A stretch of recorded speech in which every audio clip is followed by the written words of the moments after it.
coftal ɓallimin Aissatou Ly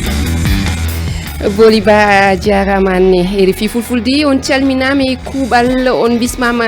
e nde jonde hertorde coftal ɓalli haalati hande de noon yewtere men yowi ko e haala fukku cenglel dawal tataɓal basketball Africa League ɗum woni conférence ara fuɗɗima guilla nayyi lewru ndu ko alet hande nde jofata ma Abdoulaye Diallo e Ibrahima Niang kumpiten goɗɗum kadi ko kumpittoɗen e nde yewtere woni tawtergol Guinée e fijoji mawɗi adunaru toppaɗi hono noon e saaha maynorde mbiyen Mbappé PSG e haala Ligue des Champions to Europe ma en kal ɗum tedduɓe rewro yewtere nde woni ɗo ɗum noon bisimilla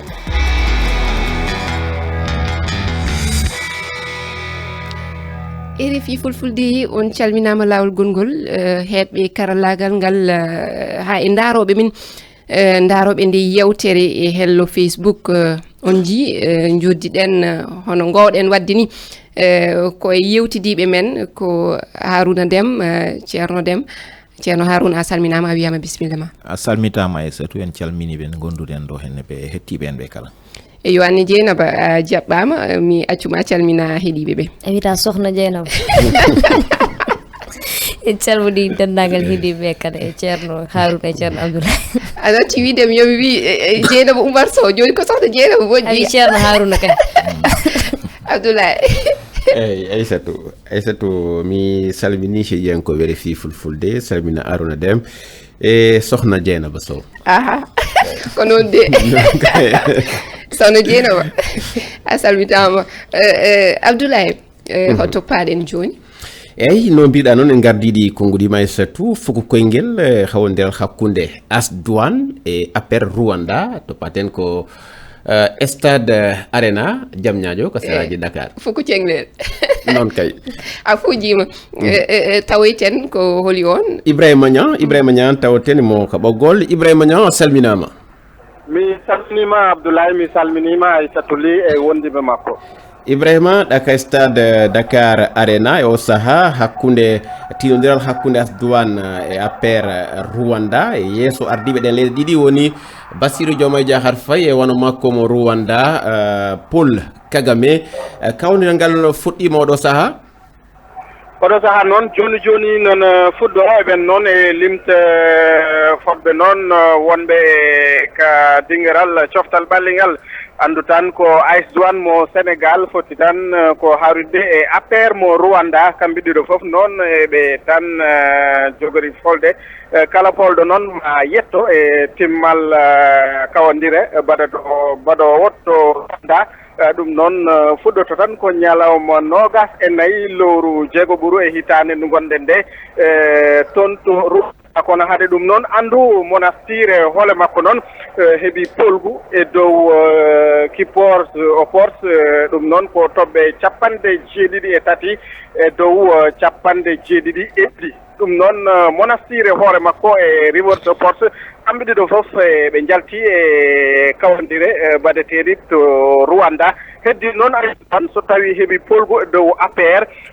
mo wawi noon yaltude hawridde e kawodire baɗeteɗi to Rwanda e kay Ibrahima Niang wiyen hakkude AS Douane e APR Rwanda ko tiyodiral fotugal musude saabu kippu fuɗɗo kala no wawi tawoyede e play off mo Kigali hakkude ɗiɗi fuɗɗima hol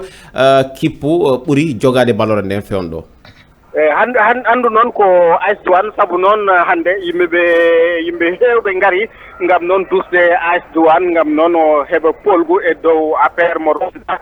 kono noon AS Douane ana ɗon gandi ko fooli laabi ɗiɗi o foolama noon laabi tati hande noon so tawi o fooli tan omo wawi yettade e kawodire ɗiɗon APR mo Rwanda kañum ne heeɓi polgu kañum ne fooli laabi kañum ne hoore makko noon o foolama laabi tati kono kamɓe ɗiɗo fof Ibrahima maɓe noon tinno ngam noon ɓe keɓa polgu soɓe jiiɗi noon hawridde e kawodire baɗeteɗe toon to Rwanda Abdoulaye Ibrahima ardiɓe leyɗen ɗiɗi wono Paul Kagame e Bassirou Diomaye Diakhar Faye ɓe ka sta toon ɓe jettima joni Paul Kagame e Bassirou Diomaye Diakhar Faye Paul Kagame mo horejo leydi Luanda Bassirou Diomaye Faye horejo leydi Sénégal joni noon ɓe jetti kaddigeral ngal kamɓe noon ɓe tawdira kawral ngal hakkunde AS-Douane e APR mo Rwanda andu tan ko kawandiri de ma wattoy toon to Rwanda a jarama Ibrahima Niama en gartu Ibrahima Nia e kabaruji men paade Aissata Ba ambi ko Abdoulaye yo mi kam ko wi ko e ko monastir Hawi River Hope de ƴaadi hakkillam sabu AS-Douane ɗo ko alay sago hawa so yiɗi mataw tawoyede dawal cakkitingal ngal to Rwanda namdal ngal woni mati ɗo joni ko jonde tataɓere woni ran tataɓo ɓe goni e ɗaɓɓude walle kam so ɓe kawi ɓe gonata ko jonde ɗiɗaɓere Aruna to tolniro so tawi toɓɓe ɓe dañide ɓe dañi jomde tataɓere nde ɓe poɗodirte kamɓe équipe goɗɗo no jeyata Centrafrique kono noon kade kamɓe ɓe kawi laabi ɗiɗi soɓe kawi hande woni tataɓoɓe ɓen mbawata ardade ɓe ɗum waɗi ɗum woni meilleur troisiéme ɗiɗo koye mabɓe tabbitta ɗum noon waɗi alay saago hande hamɓe ɓe kawa soɓe kawani tan mboɗo sikki no wawi wonnano waya to haadata e mabɓe hankadi noon min duwo tan yo Allah watɓe kawa goɗɗum woni ngol woni lawol nayoɓol ko ngal potital ene waɗa mbeɗe sikki hono jiiruɗon ɗum e banggue juɓɓuɗi ɗo e Sénégal kam wowi ɗum Sénégal wowi jaɓɓade ngal kawdiral hankadi hono jiiruɗon e banggue juɓɓuɗi ɗi organisation e fofof Dieynaba mi arta e ma mataw ewa hunde ko ƴewɗen ɗo ha to yetti hande ɗo eɗen jii ene yaari yesso saabu joni Sénégal naɓe ɓeydima wadde hen hakkillaji mumen sa ƴeewi hande a yeehi stade o a ƴeewi walla ƴeewi image uji ɗe sa yahan toon ma yimɓe ene mbaɗi hen hakkillaji mumen ne jaaha ene duusa kipe mabɓe woni AS-Douane par ce que kañum waɗi représenté Sénégal wadde noon oɗo saaha kam hunde ko nene yaara yesso ko hunde nde ganduɗa kadi ko wande fayida ma wallit club aji ɗi wallita foof oɗo saaha noon so yimɓe ene mbatten hakkillaji men ko hunde nde ganduɗa ko wande fayida Abdoulaye anne hol yiyande ma hen siftinde tan e leylu e o saaha kam ko Rivers Hope e monastir kañumen ketti yesso mataw kañumen ɓenni e dawal to pangal kangal wadde to Rwanda eyi kay Aissatou xana ami arta e yiyande Dieynaba sohna Dieynaba Sow eyi kay sa ƴeewi fukku cenglel wano baal hikka no fewndori ni sa ƴeewi ko no waɗi fayade darde nden e ko wawmi wiide mum sa ƴeewi ko hikka ardiɓe ɗiɗo woni Bassirou Diomaye Diakhar Faye e Paul Kagame ɗum no wawi jibinde ko heewi to banggue fakkudu e to banggue kadi banggue fukku cenglel mi sikki tan ɓe arnoro wani kono hikka ko ɗum woni hikka sa ƴeewi darde nden ɓe ɓurɗi ɓeydude darde waɗoɓe ngal tinodiral walla mbiyen ngo fijo hakkude ɗe diɗɗe e banggue basket hay daroyoɓe ɓen tan anday fow no joni no wattande ley ko wona e waɗede ka on fannu ɗon Aruna mbiɗa yiiɗi garta e gueɗel woni joni no foti diɗɗe kawroyto toon e timmode nde hono yarata tigui rigui o saaha kadi no kawguel ngel yaari saabu eɗen nana ene wiye conférence Sara conférence Nil conférence kala haari ɗum mbiɗa yiiɗi gartana en hen seeɗa pammina en eno yawiri tan wasa jodde aɗa andi ɓe peccuru Afrique leyɗele Afrique de fof peccuru men pecce tati conférence Nil leyɗele kedde dowde nawa toon équipe aji kawrata woodi gummiɗi haadi less garit kawroye mabɓe conférence kala haari leyɗele gondide banggue Afrique du Sud ɓe takkiɗen ɓe e leyɗele Afrique centrale kañumen kawrat toon conférence Sahara woni to woni baɗowo ɗo o équipe aji wayno ummi Sénégal en Rwanda en Tunisie en par ce que ɓe peccuɓe ɓe jiiɗano foof gona e gotel ɓen garta kawraga hen kala ɗo ɓe mbaɗi noon jiiɗo jaltata tati ɗi wona jeegom ɓe ƴetta noon tatoɓe ɓe ƴettuɓe meilleur troisiéme manam tati ƴettuɓe tataɓo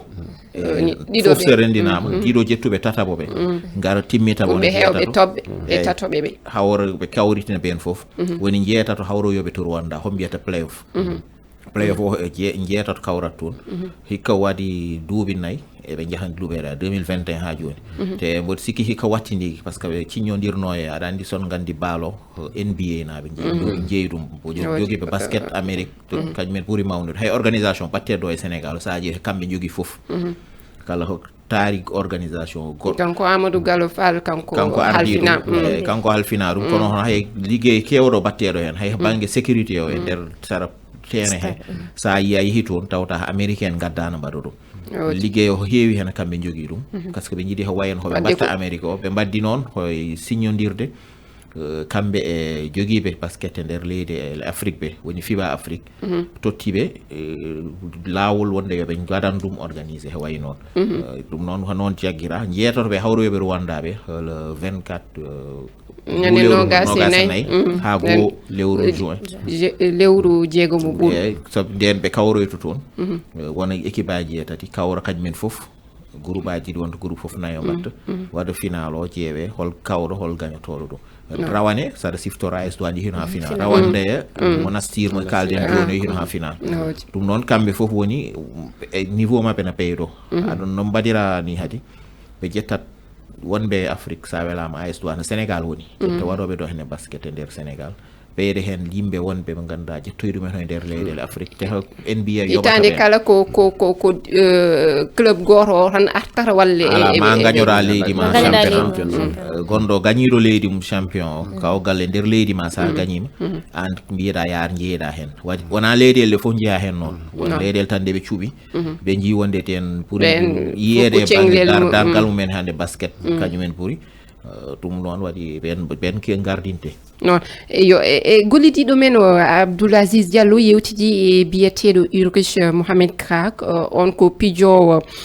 Foukou Thienglel to Abidjan Basket Club o tawanoma rawane guel kawguel keɗoɗenmo omo arta e fayida muɗum. Franchement, ce fut une expérience incroyable. Ko hunde labande si on yii ittiri jawle ɗe ɓe waɗi e NBA Africa koko fof faalano heɓugol men heɓi hiɗon andi kamen ga hiɗen faala kono men ala fijirɗe hanuɗe ɗen ndu fijindaru no haton jini e jawle buy kamɓe ɓe jonnayi fijeɓe ɓen ko ɓe foddi kon on tuma mbawka maɓɓe kam feeñaki san ɓay ga en wawali ɓantude alhaali fijayɓe ɓen ka maɓɓe to min etondiri e ɓe Europe e Amérique on tuma feeñani men no woodi ko men waawi mais si men wakkilike Afrique fewndo ɗo ko ɓuri moƴƴande fijowo on ko ɓeydugol dartugol e ɗartagol no mullere nde yiilorta non Côte d'Ivoire ɗo ko ɗum men jokki fii mu'um hooreɓe tekode ɗen kadi no himmiri yo men foolu e yo men tawe e foolotiroji mawɗi ɗi. Cette envie-là, ça a donné ces rêves-là à tous les dirigeants qui mettent beaucoup de moyens ici au niveau local. yo on woni Ulrich Mohamed Ka ko pijowo Foukou Thienglel noon to Abidjan Basket Club o tawanomo rawane ngo fijo o artini ngel kawgel mbiyen o artini e ko Abdoulaye ha e Harouna kalanno nane woni fayida muɗum e banggue keɓal jawdi e banggue fagguɗo ɓamtare leyɗe meɗen ha e kadi ko fijoɓe Foukou Thienglel mbawata ɗum inde eltude koye mumen ha mbawa kadi tolnade e woni fannuji tedduɓe sen gummima e haala Foukou Thienglel en garati Foukou koyngel Guinée heeɓi alhamisa ƴaɓɓinde nde fartangue jeeyede e taweteɓe fijoji mawɗi adunaru paali ɗum ne ko caggal nde ɓe kawi Indonésie go mere to Clairefontaine ɗum koto français penalty Moriba Kourma nanni Kaba Diawara eltowo diɗɗal gal mbiyen diɗɗal woni less duuɓi nogas o suuti kongi caggal ngal kawdiral keɗoɗen.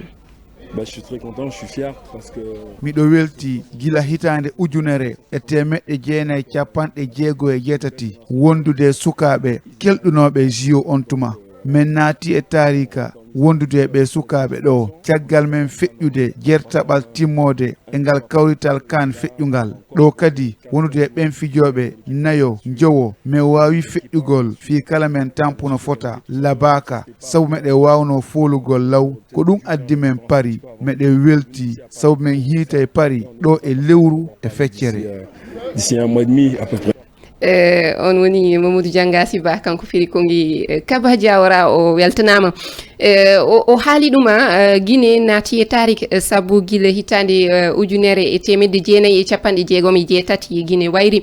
fijoji mawɗi adunaru ma en gartoy noon e kabaru majjum hawnaki e jewte men paaɗi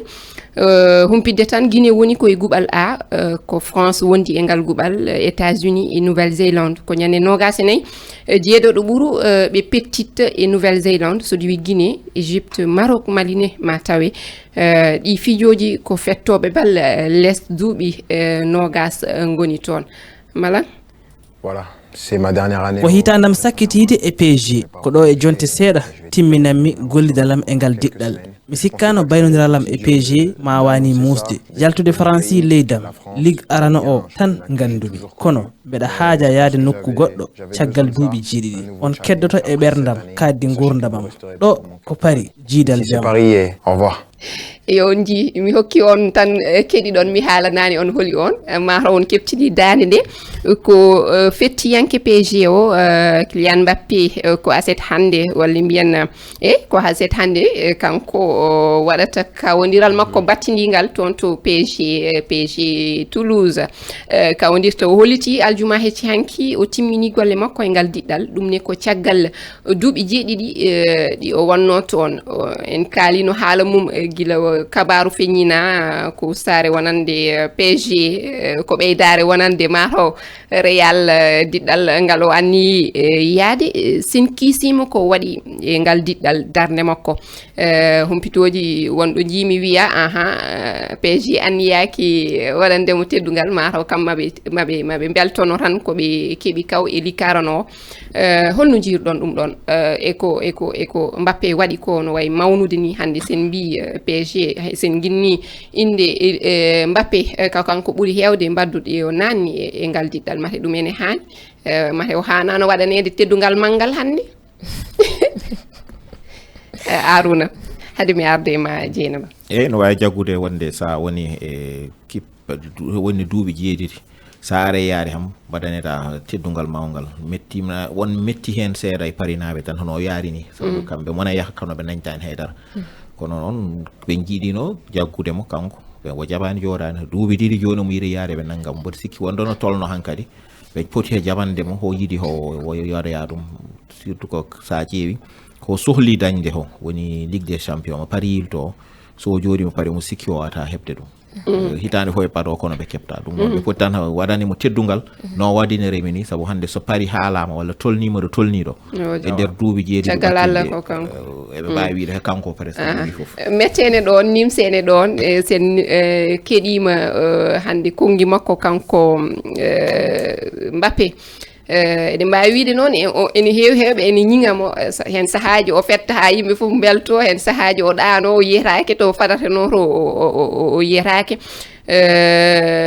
holno jiiruɗa ɗum anne Abdoulaye hande en ji e likarano ni hande ko ɗaminano PSG yaha timmode mataw heɓa desewal ngal heɓa jeenari ndi kono ɗum waɗani e ñalade ƴaɓɓiɗe ɗe en ji PSG koko hawa ha e dingiral muɗum ɗum mate wona ɗum hande addi mette ɗe Abdoulaye mette hara ko ɗum sa ƴeewi min ko mi yi ko Aissatou PSG ɗi duuɓi joyi yawtuɗi walla ɗi duuɓi joyi paltiɗi sa ƴeewi ardiɓe kippu PSG walla mbiyen diɗɗal ngal sa ƴeewi no fetto e maɓɓe sifori no ɓe addirta ɓe noon gila Neymar ko ɗon fuɗɗi Neymar Lionel Messi kamɓe tigi ɓe yi ɓe andi nani équipe foti darorade ngam nawde DCO Ligue des Champions Kylian Mbappé aranoyo fettiɗon duuɓi jeeɗiɗi kanko ne o andi fanni mo PSG weɓata o nawa DCO ngal Ligue des Champions kala waɗi mo ummade toon wiide yo ino tawa sabu kanko o wi gila o woni cukalel anni e makko ko fettude walla mbiyen fijande Real Madrid hande yaari noon duuɓi ɗi e laabi ɗiɗi ɓe falno kam accude hande o accitama kono kala ko wiya mo wi hande PSG ɗi duuɓi nayyi yawtuɗi Kylian Mbappé no tawa si tawi ɗum no wirteno en eɓɓay koyena tolno hay simi ala chiffre ji officiel koyena tolno wono temedere kala 50 ha jeego gila rowani sabu so a ƴeewi loggi ɗi naada ɗin fof fayda ko ɓuri kon ko Kylian Mbappé naadi ɗin loggi joni kay ko wiyeten kay kanko anni e makko fijoyde Real de Madrid honno yarata honno tawirta Real de Madrid sabu Real ɓe jogii hewɓe gaañiɓe wono hikka Courtois Militao ha Alaba kono ay kamɓe ƴetti championnat maɓɓe on kamɓe kadi yeehi ka timmal e Ligue des Champions joni kay o taway kono joni kay kanko Mbappé de omo andiro fayi Real so ari o jeeto hoye fettoɓe e ko Real jogii ko fof sa ta so ari tan o natat ane wondore tolno gamɓe arta nde wiyeteno mata o jeeta hen kirodiral mangal est ce que heɓay Aruna darde nde o so ɓurani ɗon nema o jogo hayso woni o rondota ko Real no rondorino Paris Saint-Germain o wonata sera hoye heeɗoɓe yeesoɓe tan ay tino limama on naati e toɓɓere nde kalɗen yewtide woni toɓɓere reftude hen haala Ligue des Champions en jii hik Real kam darde muɗum Real e Dortmund pottata timmode nde goo lewru aroru ndu ɗum ne ko caggal nde Real heeɓi kaw e dow Bayern Dortmund kañum ne fooli PSG PSG jahawle gartol fof koko fiya koko hawa e dingiral muɗum min kaali ɗum Dembélé yiyani Mbappé yiyani Hakimi yiyani hay goto yiyani yo hakkunde Real e Bayern ne wulino Dieynaba koye ma paami laaɓi ɗiɗi en jii Real nanni saha goto ñaawo sikkiti walla sikkito rutto caggal e firte arti kadi no wiyeteno Modric fi corner muɗum jaɓaka ya aha ko Nacho